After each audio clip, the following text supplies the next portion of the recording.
Seria com una mel.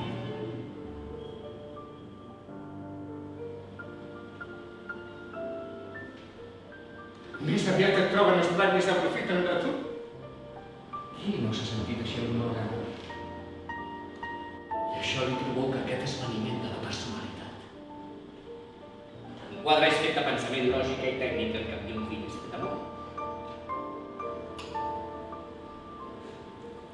És un do de Déu.